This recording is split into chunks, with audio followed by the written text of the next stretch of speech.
Pour l'heure 7h05, les touristes chinois à nouveau bienvenus en France. Les craintes d'un rebond des contaminations liées au Covid s'estompent. Et on rappelle que la Chine doit toujours gérer une explosion des cas. Le régime a décidé de mettre fin à sa politique zéro Covid. Les voyages à l'étranger sont donc à nouveau autorisés.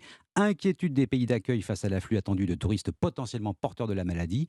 Peur fondée ou pas, on observe que seulement 2 sous-variants sont majoritaires. Yasmina Katou, est-ce que cela veut dire que tout risque est écarté? Eh bien, les 3 dernières années de pandémie ont montré qu'il fallait rester prudent. Benjamin Davido, infectiologue, appelle à la vigilance. C'est pas parce qu'il n'y a pas eu de variant sur un moment, un laps de temps précis qu'il n'y en aura pas par la suite.